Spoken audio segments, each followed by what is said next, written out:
Well, what a great start to this little mini campaign. Oh, just popped out them pads there. Come on. I got down here last night. Been down a couple of times in the last week to bait up as promised. Got here in the evening just before it got dark. There's one guy on the other bank over there. So I decided to come into this corner here. And it's all going well. Cool, where are you off to, mate? Come back out here. Going in between them pads there, this could be a bit of an awkward one. Might have to change the angle on it. Oh, he's right in amongst them now. Now, as I was saying, before that fish decided he was going to go in the pads, got down here in the evening, plopped a couple of rods out off these little pads to the left here. Literally an hour and a half later, I had a 28 pound, 12 ounce mirror. Right chunky old thing. And then in the night, about 4 in the morning, I had another mirror about mid-20s, which I've got sacked up down there to show you. And then obviously this one.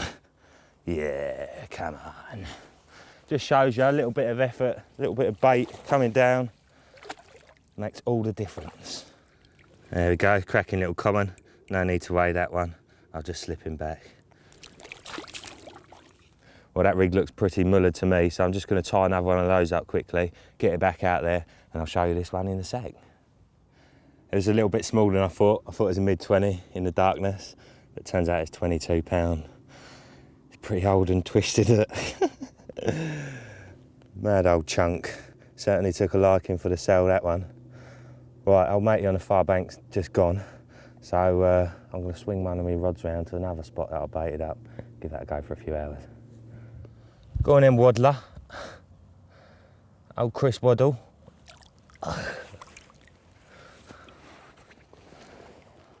As I say, I haven't had anything on my third rod, which was just off the corner of that island on them pads there.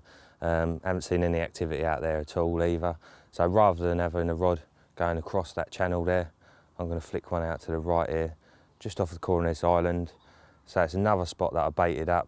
So there's a good chance I would have been in there visiting it. And now old matey's not on the other bank. I've got a whole lake to myself. This is what I'm using. Nice simple chod rig on the line. Absolutely love this setup, and when I do end up going back to this setup, I always think, what was I ever doing messing about with all them blooming PVA bags and maggots and all that malarkey. This just simplifies your fishing. It's pretty much cast, you know, you can cast it anywhere you like. If I'm fishing on a solid ground, I like to have it nice and close to the lead, so that the lead comes into play quickly. There's only a small amount of movement there before they feel the resistance of that lead. If it's a bit softer, then I'll just pull it up a bit. But I mean, out here, I've had a bit of a plumb around obviously the other day. There's some softer bits, some muddier bits, but I don't think that mud's much deeper than sort of 8-10 inches. So even if that goes into the mud 8 to 10 inches, like so, you know, you've still got your hook bait presented nicely there. Your lead's also plugged in the mud, so it gives it an extra bit of resistance. The other great thing about this rig is that if anything picks it up and ejects it, so it'd be a bird or something like that, it's just going to settle back down nicely, and you're always fishing. A brilliant rig, really. I mean, look at that poised there waiting. If anything mouths that, it's got to be nailed. Right, I'm going to get it out there. I'm not going to go tight to the island. A, because there's weed there, and B, because as I mentioned in the first piece, you know, a lot of people will fish tight to these features and bait up tight to the features, but a lot of the time the baits, especially in these type of features, you know, because they're against the islands, there's a bit of a slope, so the bait will always roll down to the bottom of the slope, and you tend to get a softer patch at the bottom, and you know, I think the fish will pick up baits more confidently in those areas. I'm just going to let that line sink properly. On these small waters, it's a massive tip, and you just see so many people not doing it. You know, they'll cast out, put their bobbin on, and the line's cutting right through the water. On these types of waters, the fish are, you know, they know their home well, inside out, and if there's someone there, you know, they're going to be on edge. So the more you can do to make them unaware of your presence, I think the more it helps. With fluorocarbon, it is literally so dense. If you give it a few minutes, like 5 minutes, you know, 10 minutes, just pull a load of slack off, and that will just literally embed itself into all the sediment along the bottom. You know, it's like a natural backlid, if you like, pinned out of the way, and I definitely think it's an edge. Right, get a few baits out there. As I said, not going mental with the baits, because I've only been baiting up with sort of 30, 40 baits on each spot. So, you know, that's all they're used to finding. Why give them any more? And also, I think in these sort of situations, sometimes, especially on small lakes, you put out lots of bait, you're just going to end up waiting longer to get a bite.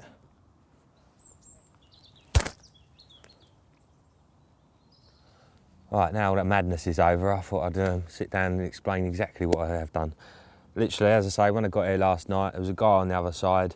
I know this area is a good area at all times of the year, particularly over the back there. There's some, I don't even know what it's called actually. It's some type of weed. It's a little bit like sort of small pads, but they really like it in there. And just off the edge of it, you've got a nice sort of 5-6 foot. So obviously that's about the deepest areas I found when I came around plumbing it.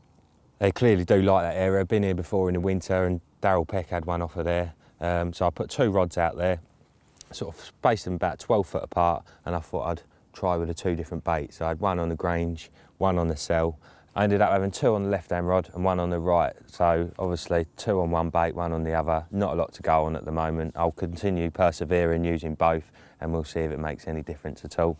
The right-hand rod was actually placed off the pads out there, just off the corner of that island. I came a sort of 5-6 foot off the pads. Didn't have any action on that rod at all over the night. So as I say, I've just moved that one next door. Obviously the spots had been pre-baited a couple of times this week, so I didn't want to go too mad with the bait. I just put sort of 40-50 boilies out over each rod, and then every time I had a bite, I'd top that up with about another 20 or 30 or so. Just literally, if you can keep the bait going in, keep them coming into them areas and finding the odd boilies, then they'll come back for them and obviously, hopefully slip up. Does look good for another bite, I must admit. I'm going to crack the kettle on and have a cup of tea. We'll see if anything happens. Oh, there we go.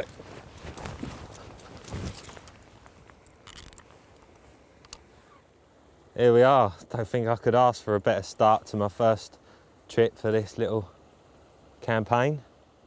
Don't feel like a monster, but doesn't matter. You can tell that they've got a taste for that mainline bait already. And obviously visiting that spot too. Another little common. Just grab my net.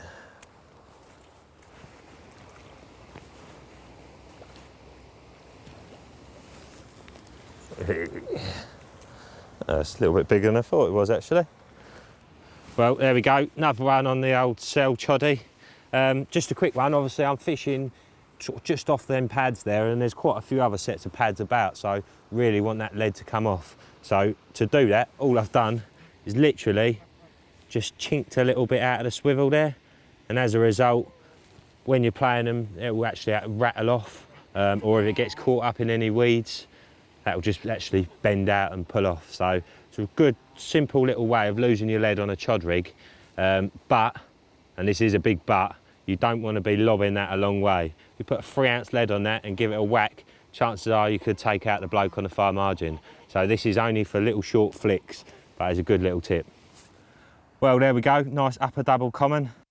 Chuffed to bits with that, signals the end of the session, but I'm going to pop down a couple of times in the next week, keep trickling baits into the same spots, and then return for another go. Results.